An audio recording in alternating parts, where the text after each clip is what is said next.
Hey everyone, hopefully you're having a good day. My name's Andy. I'm with the Finding Value Finance channel. I've got Scott with me again. We're going to talk about market crashes. We're going to talk about the 2020 market crash. We're going to talk about 2008 and why we think, hopefully we think, why I think at least, that what's right in front of us, it does not look the same as, we'll call it, February, January of 2020, and before that, 2019.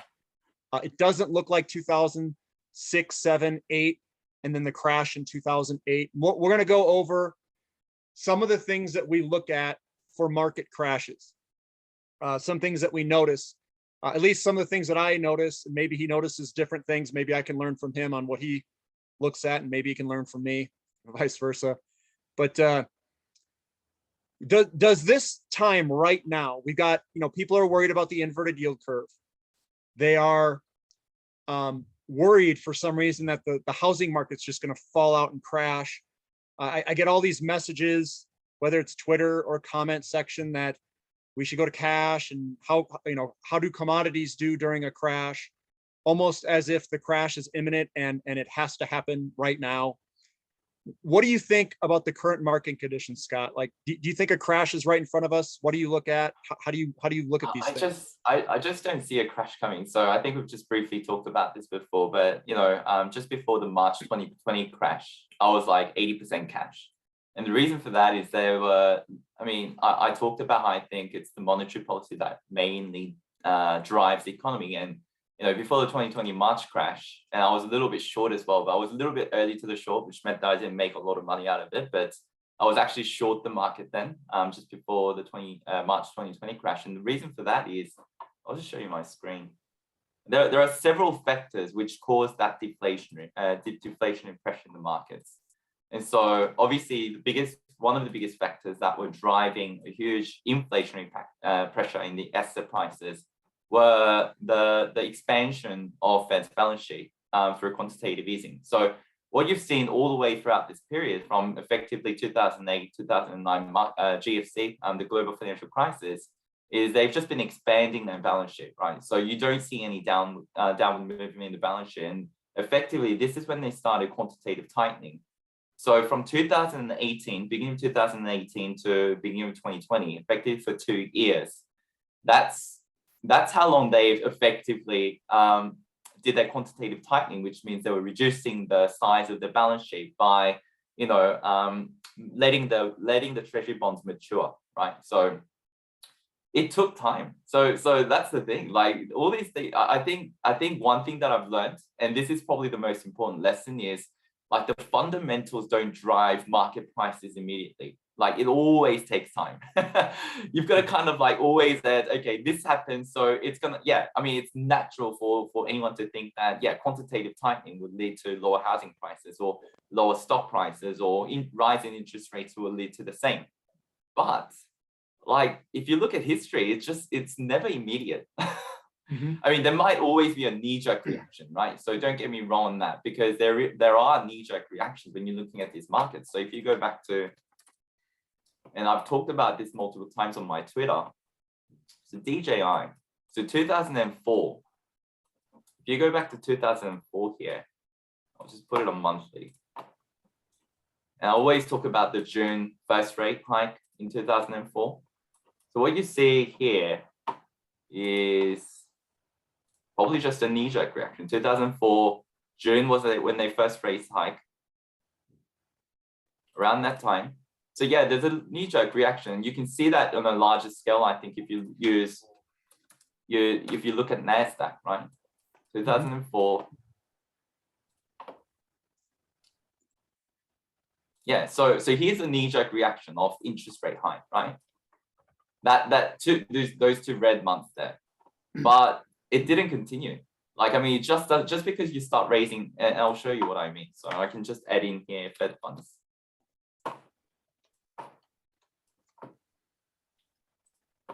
This is what I mean. So they started raising rates.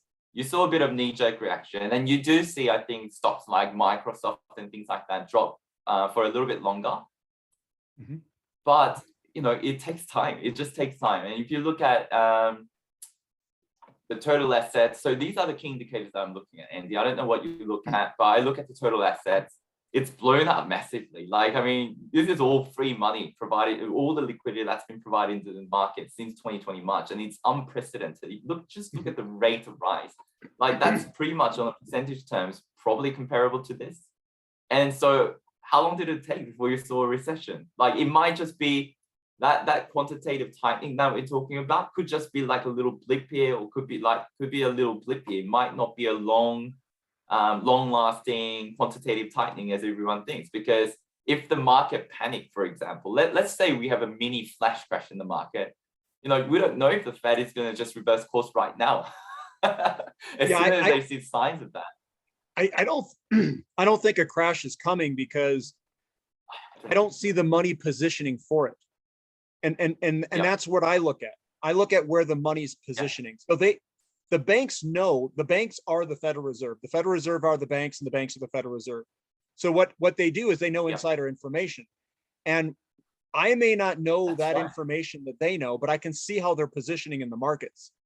So what I look at, or at least what I look for, I don't know if you had anything else to share there.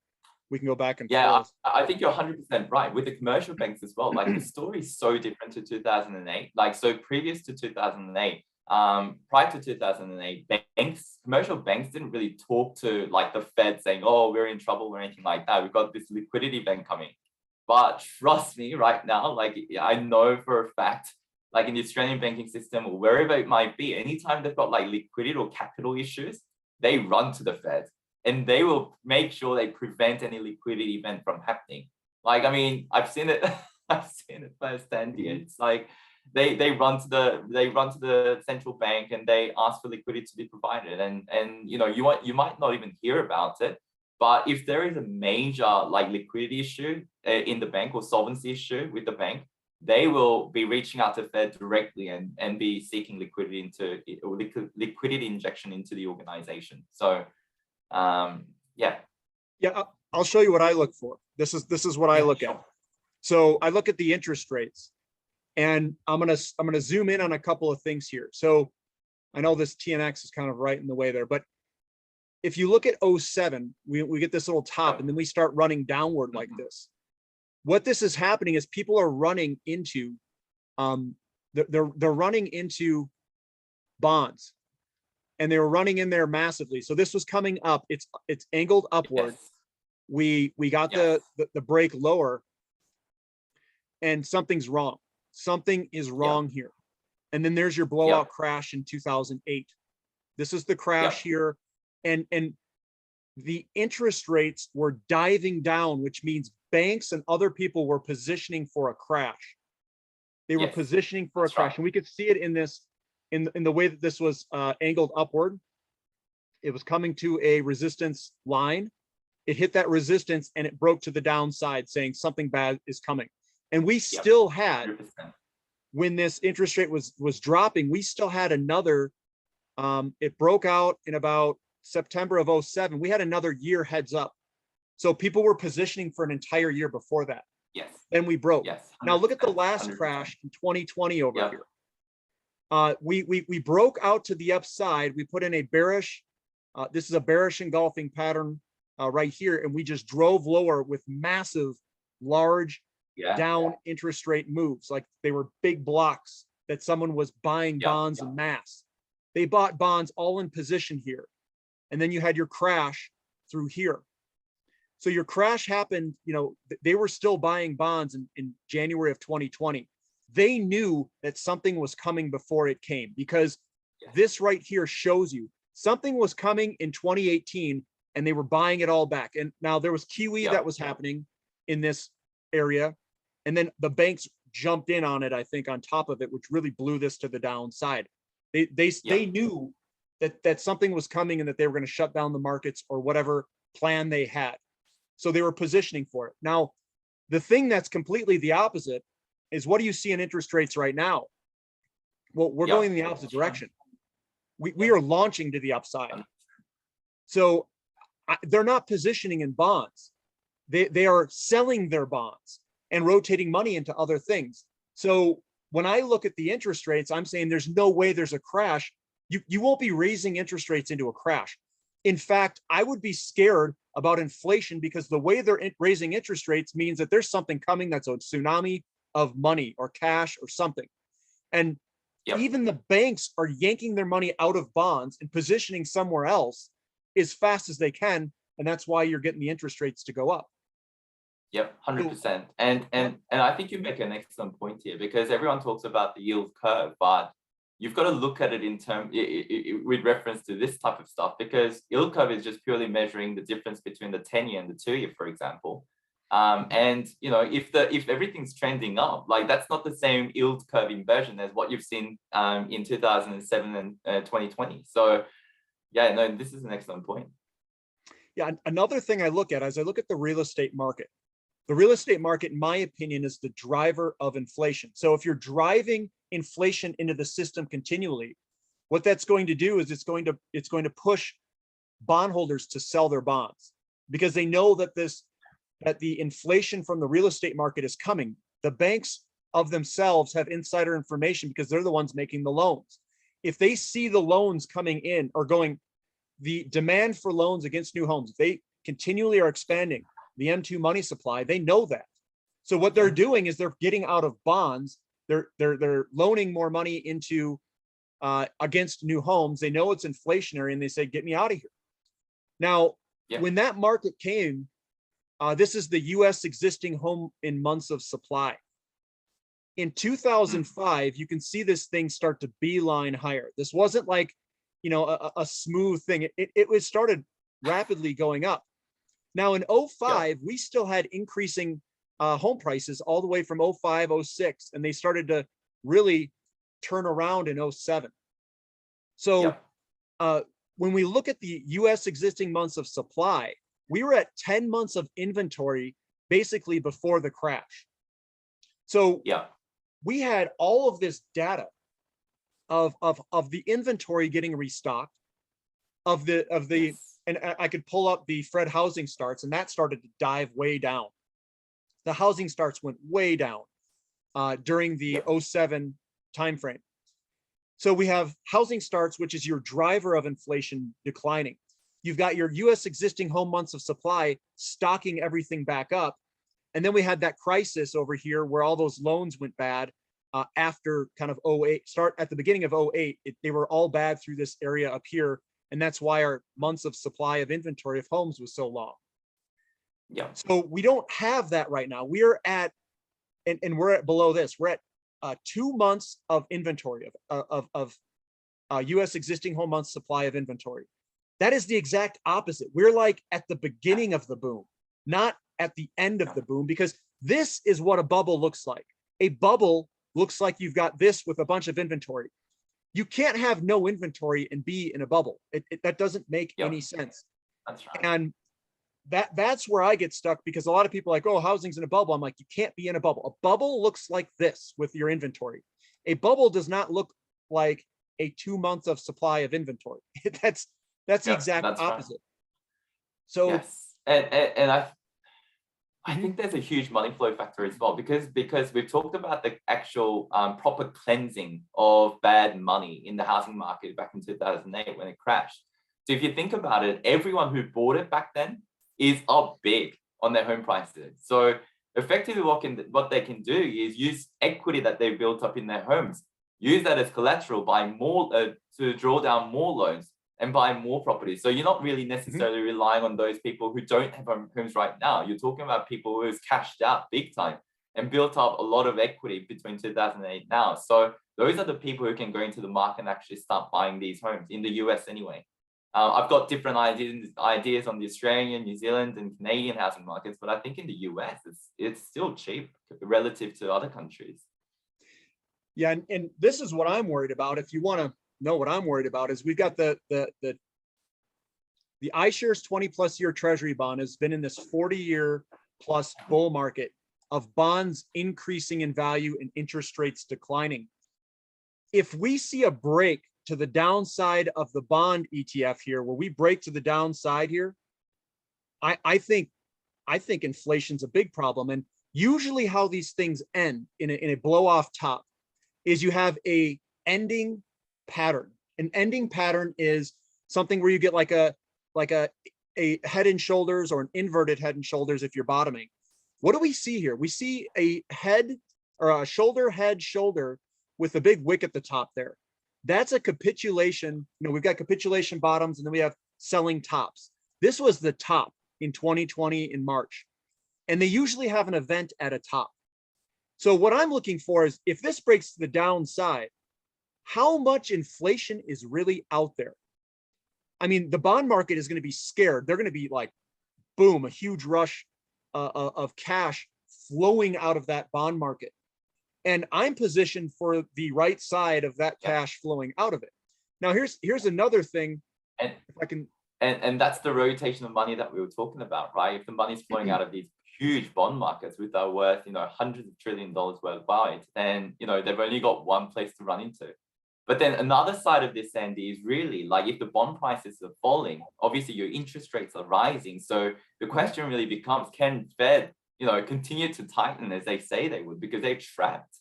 Like if the interest rates are shooting up like that, and it's causing a little bit of panic in the bond market and general equities markets, we're not talking about commodities here. Like, can they actually start tightening as they say they would? Because I don't think they can.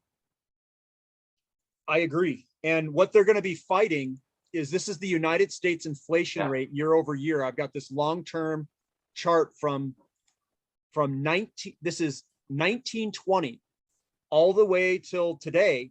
And if we break to the upside here, that's when the sparks will start flying, because what they're trying to do is they're trying to stop this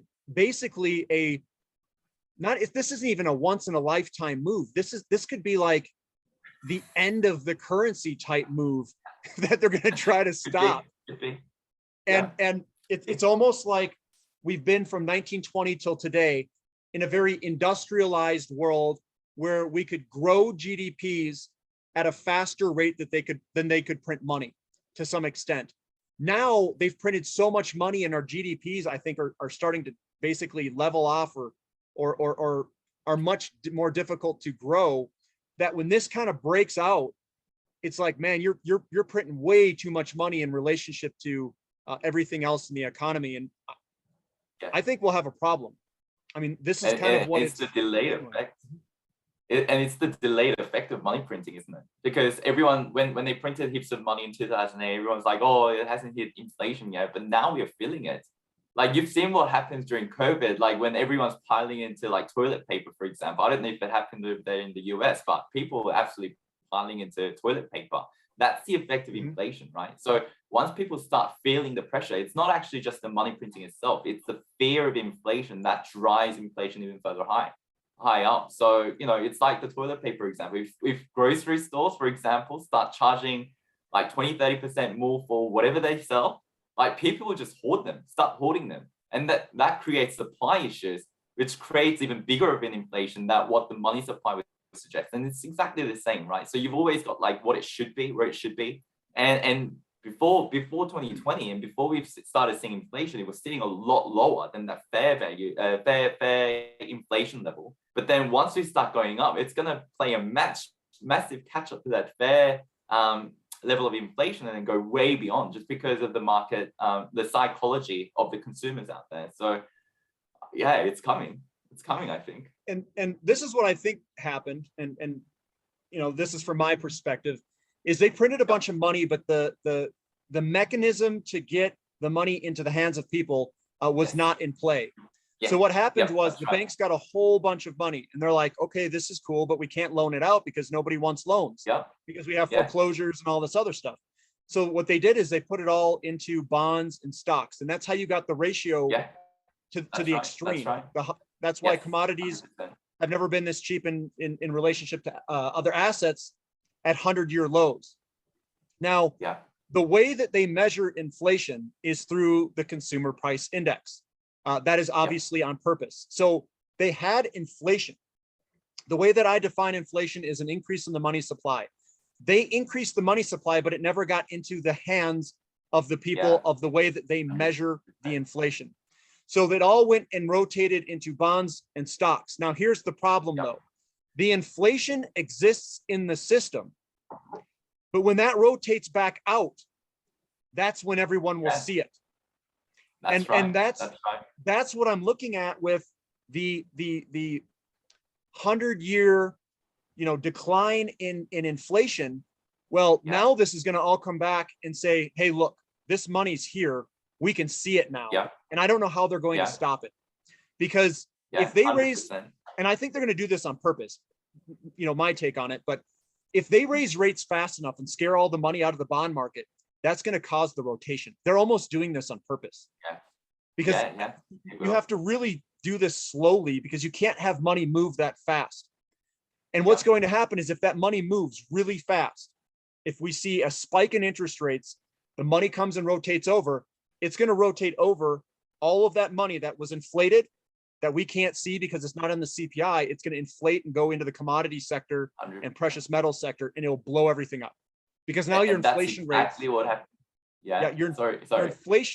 Your inflation rates will break out of that big long-term downtrend and just go. They'll be uncontrollable, I think. 100%. And that's exactly what happened during the 1970s, right? We had a massive rising interest rate environment, yet commodity prices just skyrocketed. So that's exactly what happens. You're talking about a bunch of money sitting in bonds, basically, that is about to find a place to go. And basically, if you're an institutional investor right now and you look at the general markets, especially if you look at the tech sector right now, trading at like 30, 40, 50 times their earnings, like in terms of their PE ratio, like you're not going to rotate into those. You're going to be finding something more of a value. And what's undervalued right now with a bit of momentum happening, it's commodities. So, I think you can just see a massive inflation, massive interest rate rising environment, just like the 1970s, yet at the same time have massively rising commodity prices. And I think that's exactly what's going to happen.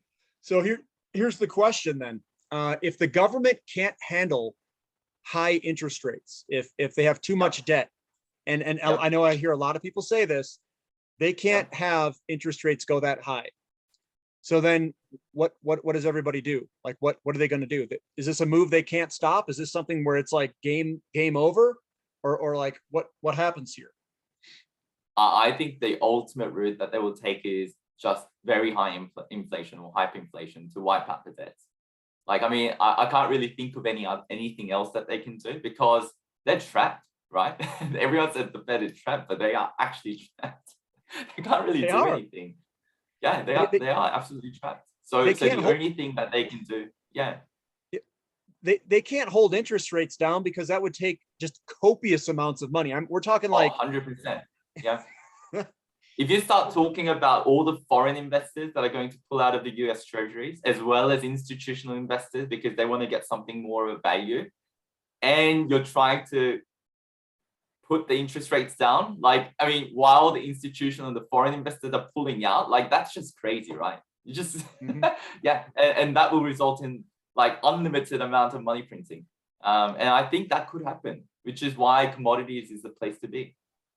So we know that, I'll just kind of recap some stuff here, not about what we said, but just kind of what's happened in the markets.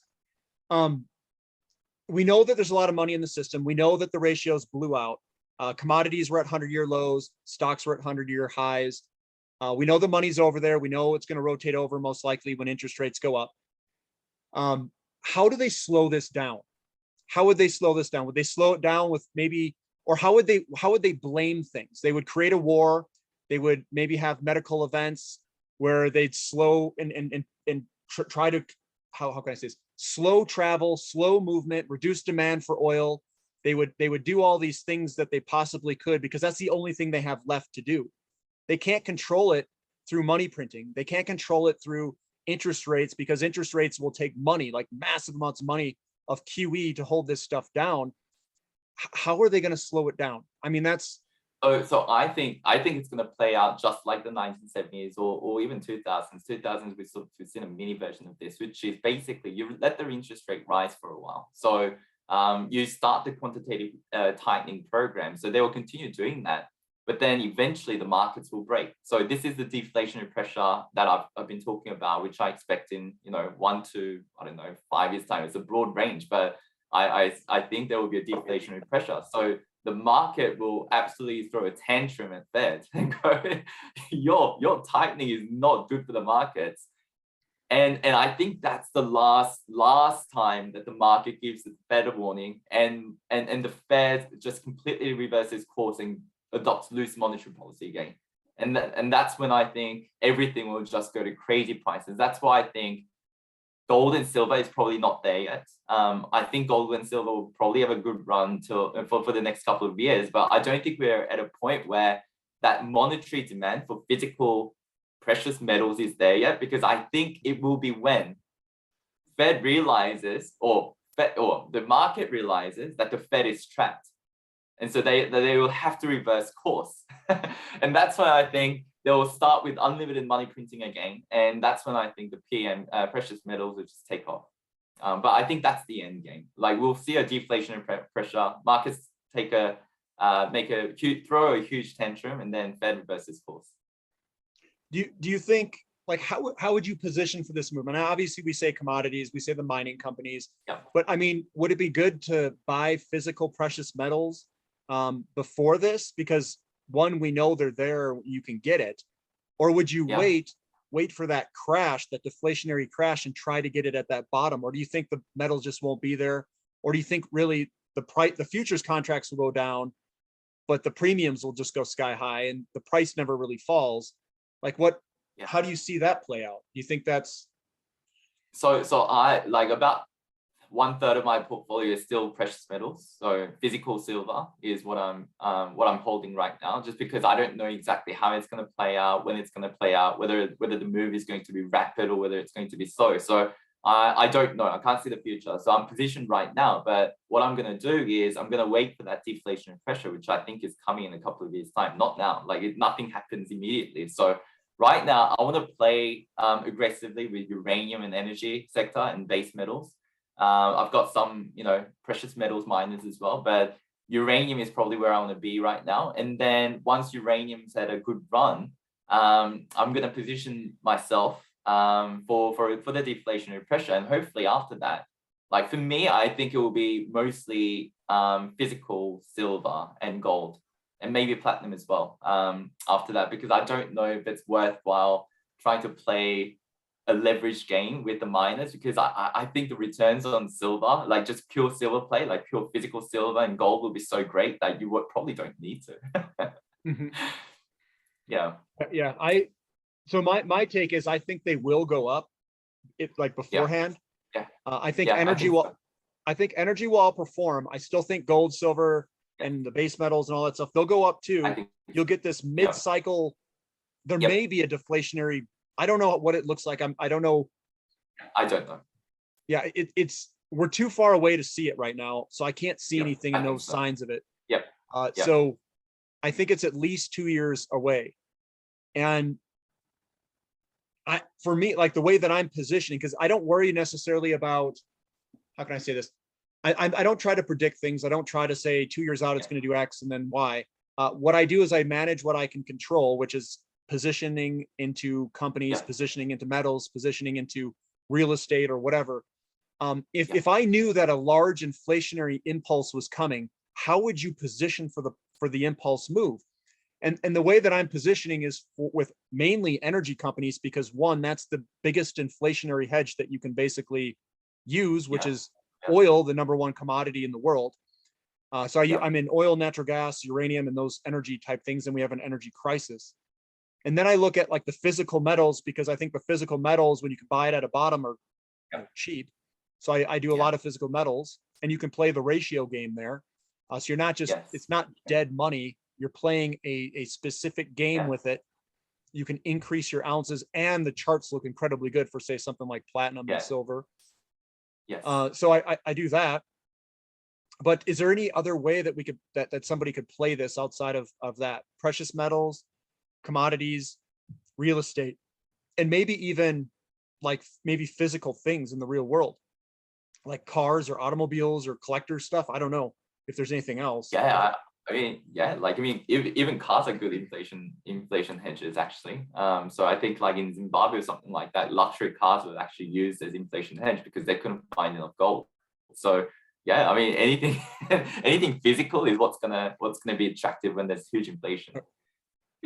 But yeah, I mean, like just going back to like the recession indicators, right? So the reason why, Andy talked about the brilliant indicator with the bonds, but this is what I look at. So total assets, this is Fed's balance sheet. We talked about how it's growing. And last time he gave us a 2-year warning before we saw the little mini crash. So that's, so another thing I look at is profits. Corporate profits are growing like crazy, like never before.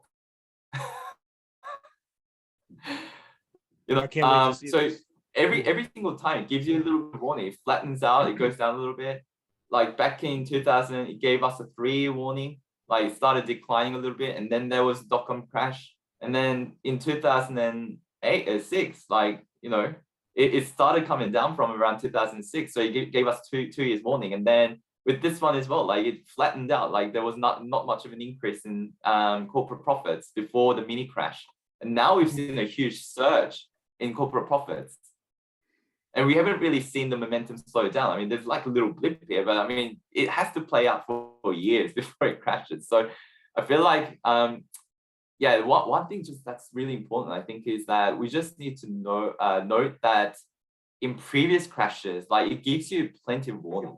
And we've talked about the delinquency rate before as well, right? Mm-hmm.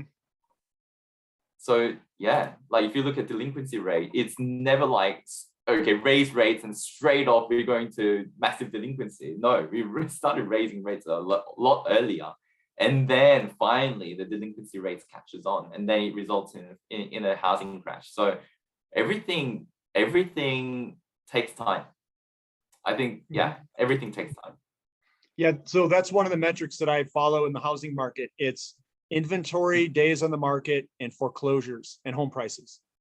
Yeah. And delinquency rates is foreclosures, basically. Yep. Yep. We follow the same stuff. Yeah. For the most They're part. the best leading indicators, I think. Yeah, they are. They are. Do you have anything else that you'd like to share on what you look at for possible declines or recessions that are coming? I know we covered a lot. I mean, I think it's just basically charts as well. Just so you're looking at charts specific charts. Mm-hmm.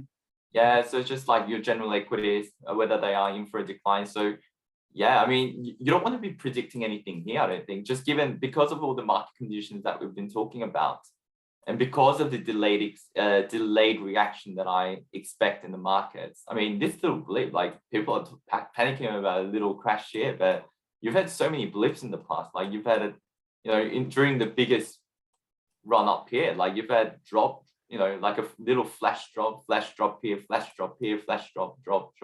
So like you can go on for a lot, like the reason why it's called bull run, like bull cycle, like one of the reasons is because it's so hard to kill a bull.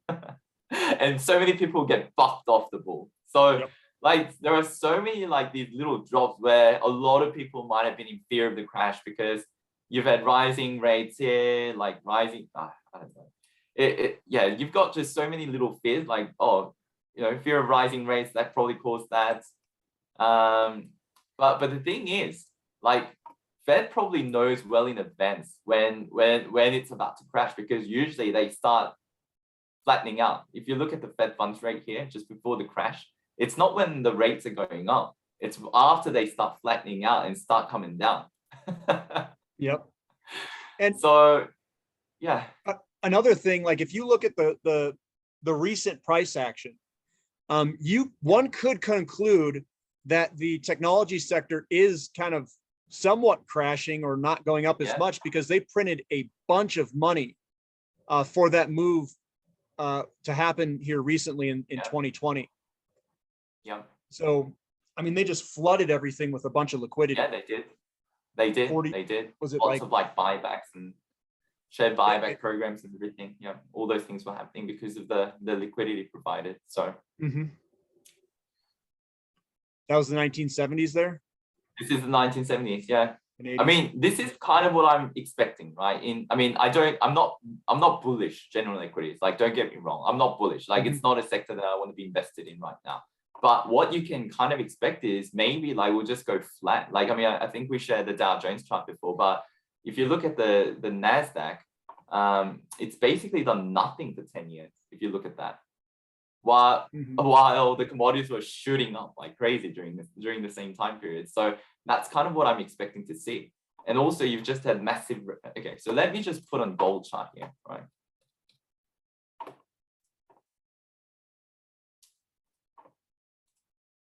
Okay. So with gold, if you look at gold during this period, this is what I'm talking about in terms of the rising interest rate environment. So from 1977, like you've had a massive rise in interest rates. That didn't really cause a market crash in NASDAQ or the commodities. So this is something that can happen. And you can explain it by what Andy's talked about before, which is, money's flowing out of the bond market. It's a huge, huge market. When the money flows out of the bond market, it needs to find a place to go. And yeah, in 1977, we saw it flow into commodities. So I think we're at the beginning of this move. We are. Like right at the beginning. And to be scared at the beginning of this move, I think is the wrong way to look at it. I think you kind of have to have a little bit of confidence. You have to look at the leading indicators and say, hey, look, a crash is probably not going to come within the next year or two. So the way I do it is I position for these exact market conditions in an increasing interest rate environment with high inflation, where money is going to rotate into commodities and precious metals. Yeah, I completely agree with that. We're probably more in the 1970, like the start of 1970 or something like that, where you've seen like the interest rates start to rise. And we're talking about the 1970s commodity boom, which basically started in the 1970s. And yeah, you just see stocks do nothing. Like this is just doing nothing for 20 years, 10, 20 years. You've seen rates rise. You've seen gold prices pretty much go from like $30 per ounce to $800 per ounce by the end of this commodity cycle. This is the deflationary pressure that we're talking about here, right, Andy? Yeah. When did gold start to decline? So on your chart. Yeah, it was in 1975. So we could still be eased off that deflationary pressure. Do you want to see my leading indicator? I'll show you my leading indicator. Watch this. What I'm pulling up is the housing starts, and it went below the average in June of 1974. When it goes below, that's when things will reverse. And you can see it went below in 74, and it was like, oh, we're going to have a pullback in precious metals and whatnot. Then when it came back above in 76, that's right, it started coming back. I bet you in 76 or 77, gold started to take off. So that's right. Yank it back up what you had there and look at I've got 1970. I'd say in about, we went past it in June of 76, October of 76 is when gold probably started. There you go. Exactly that time. Yeah. September 1976. Look at that. That's amazing, right? It's just beautiful. It just makes perfect logical sense. So your driver of inflation and interest rates comes from this, and it correlates over to the rotation of money from bonds into precious metals. And we can see it with the leading indicator here of the housing starts and how it all changes the perception of people in the markets. Yeah. Because your driver goes away. And I think from now till like maybe 2-3 years out, I think you can see this type of move in gold. I think that's a potential for sure. But I just expect a bigger run in energy for the next couple of years. But like this type of move in gold is more than possible. But the deflationary pressure that I'm talking about is this. So you've seen it in the 1970s. Yeah. Yep. What about what does the gold to oil ratio look like during that time frame? Oil would be oil is what's the ticker? CL1.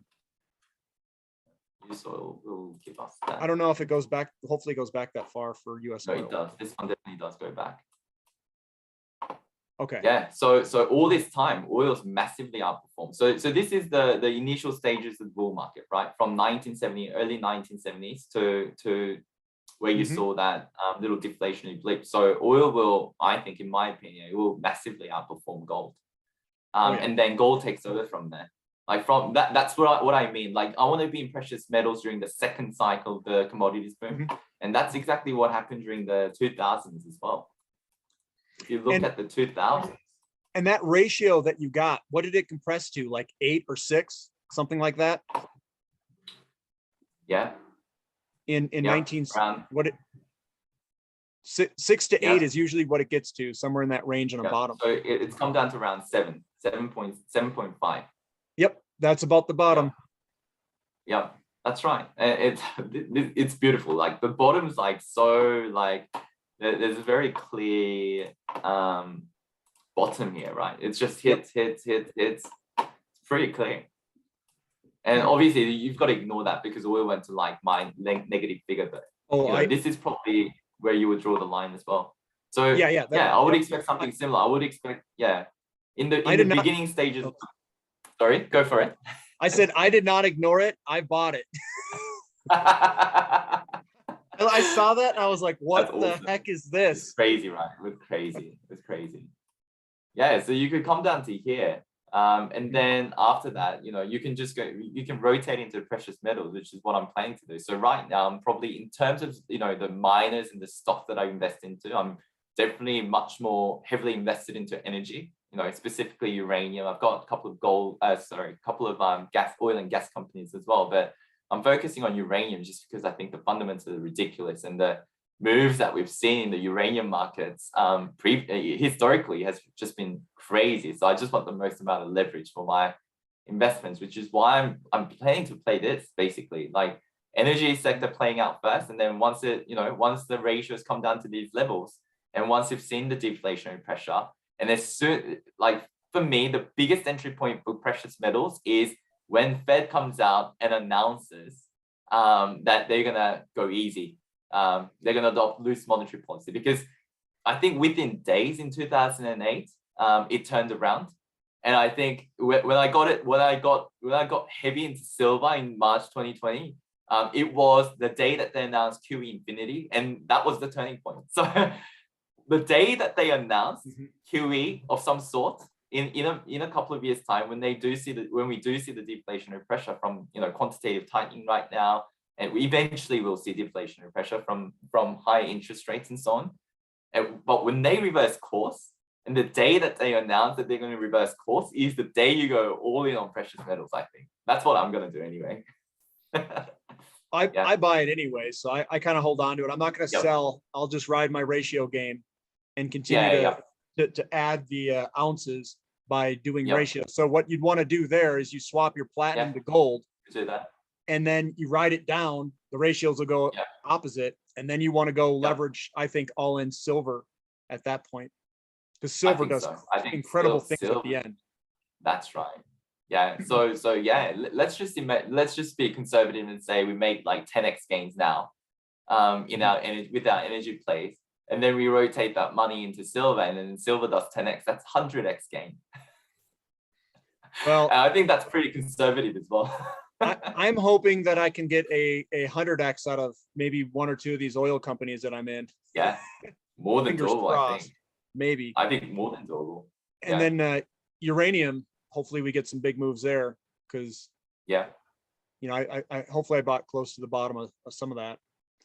Yeah. But, Yeah. yeah, I think that sounds reasonable, and we can see that we have to see what is driving it, because if the housing starts don't go down, I don't think we'll get that deflationary. See, this is where I get a little bit, I get a little worried, because some people can say that the deflation came from interest rates.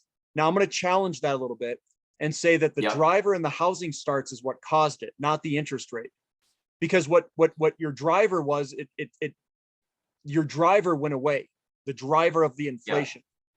Interest rates will slow it down, I think, but I don't know if it has the capability of stopping it. So if you get into a very large, I think we're kind of come up in a weird scenario where we go into a housing deficit, which we have 7 million home shortage. And then let's say the housing starts slow down, like they don't have labor, they have supply chain shortages, they have shortages of minerals and all sorts of stuff. I don't know how that resolves itself, because the inflation may not be as high, but your home prices and everything else will be elevated. Yeah. Because everything's getting so yeah, agree with you. So I agree with you indirectly, because when I talk about interest rates, I see that as the starting point, a potential trigger. So it might not play out, right? So that's why I don't try to predict where it's going to go right now, because I'll look at the interest rates, I'll basically tell myself, okay, let's be aware that there is rising interest rate, tightening monetary policy, and I'll be prepared in that I will now start looking at housing starts as one of those measures. And also be looking at delinquency rates and corporate profits and all those things that might suffer as a result of interest rate rise, but not necessarily. Interest rate rise doesn't always lead to deflationary pressures. It's just, you just have to go with the flow, I think. So here's the scenario that I'm kind of thinking of, and I know a lot of people, they think that everybody's on these adjustable rate mortgages, which at least I'm not on an adjustable rate. And I know a lot of people that who've bought homes in the past few years, none of them are on adjustable rates. They're all on fixed rate 30-year loans, at least in America. So if the rates go really fast, let's say they rocket higher like they are really fast, not a lot of people would be defaulting because they couldn't afford their homes because they're in 30-year fixed rate mortgages. So I don't see the necessary pressure like last time in 2006, 04, 05, 06, 07, where they were giving out these easy loans. Those loans don't exist in the market right now. And they're not at higher rates. Now, if we have a shortage of homes and we're seeing rent prices skyrocket, rent has gone up 17% year over year. What do you think people are going to do when they're paying rent prices and they're all competing for a small amount of homes for rentals, and your rent prices are going up at 17% or 15%, they're going to say, I want to buy a house and lock in my costs. Problem is, if you don't have the new homes and new builds coming into the market, and they've got supply chain shortages and all these other problems, I mean, what are rental prices going to get to? And what are home prices going to get to that are existing homes? Because you're stuck in a market. And everyone looks at the demand side, not the supply side. They always say, well, if interest rates go up, how could someone afford a house? And I say, well, how can someone live in a rental if they can't afford the rental, the rent in it? If the rent price goes from $2,000 to $4,000, they're like, well, I might as well just buy a house, screw it. Let me buy the house. But if you don't have new homes coming into the market at the rates that people want, what do these people do? I mean, you're going to see rent prices go ballistic, which we are, and then home prices will also go ballistic. So when you do an analysis, I think you've raised a really valid point there, because the flip side is, like, I mean, in the US, you can fix your mortgage rates for 30 years. And I told you in Australia, you can't do that. Like, the maximum you can fix it for is 5 years, and it's ridiculously high when you compare to variable mortgage rates. But the flip side to that is really, like, everyone's just going to pile in now to buy houses, because they'll be like, oh, okay, they could, because they will be in fear of rising rates. And, the general public might just think, exactly the opposite, which is, well, let's fix in the rates for 30 years before the rates go up further, right? Which means they could just absolutely try to pile in. So in the short term, it could be mega bullish for the housing market. Yeah, agreed. And then, another thing is, like, and I felt this years ago, I could see rental prices going up, and I was like, why am I renting when I can buy a house like way larger than where I'm at and fix it in for the same price, which I did a long time ago. Now, I mean, rental prices are going ballistic here. And there's people who have like 1-bedroom rentals for like $1,500 a month, $1,600 a month. And that's a 1-bedroom. And I'm going, man, back then, I mean, I could buy a house for that. And that's only like 5 years ago. So when you're looking out and you're a family, like you have a family, and you're seeing rental prices in the $3,000, $4,000 a month range, I mean, you got to be like, man, I'm just gonna go buy a house. Why not? Even if it's 600 or 700,000, go buy the house, lock in your costs. Because what if the rent prices don't slow down? What if they go to a level where they're literally pricing people out of the rental market? Like, where do you go next? See, know. that's really different. That's really different to Australia, because I think I told you, like the place that I'm renting right now, I'm paying like $4,000 a month. But if I was to buy this property and pay it over 30 years, it would cost me like $8,000, $9,000 a month in mortgage repayments. So I'm getting a mega discount by renting and not buying, which is the reason why I'm not a buyer of properties here in Australia, because I'm not going to try and predict the top, but I think it doesn't make sense for me to buy a property right now when I can rent it for so much cheaper, like pretty much half the cost. And I've got all these opportunities sitting out there in commodities market. So I didn't buy a house because I wanted to make money on the house. I bought the house because I wanted to lock in a low payment and basically reduce my expenditures. That's really why I did it. I didn't purposefully do it because I thought the house was going to go up. I did think the house was going to go up. It was a factor, but it wasn't the main driver. I wanted to lock in a really low payment for a very long time and then let inflation eat it away.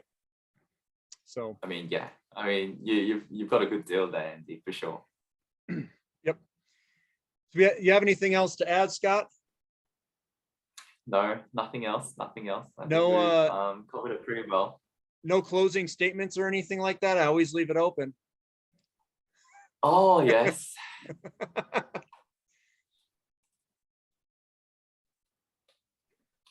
Yes, you do leave it open. Thank you. Yeah, so I was gonna say some people ask for a closing statement. I should have been prepared, right? I should have been prepared, but I was just I think just continuing with the previous theme before, which is just around, you know, being joyful always and be thankful always and always praying without ceasing. So so this is like Romans 15 verse 13, and it basically says, "May the God of hope fill you with all joy and peace in faith, so that you overflow with hope by the power of the Holy Spirit." So God's will for us is not to be like rich or anything like that in this world. It is so his will for us is that we are joyful all the time, that we're talking to God all the time, and that we're grateful all the time, because that's what makes us content, and that's what gives us happiness. So yeah, I just wanted to share that. Thanks for the reminder, Andy. Yep. And thanks for coming on the channel again, Scott. I really appreciate it. Thank you, Andy. Yep. No, a lot of fun talking with you. Like having you on the channel. So I like being on the channel. Thank you. Hopefully everyone enjoyed the content. Definitely click the thumb up if you guys like the content. Subscribe to the channel. Subscribe to Scott's Twitter. That is @U_AG_ on Twitter if you want to follow him. And we'll see you next time. This is Finding Value.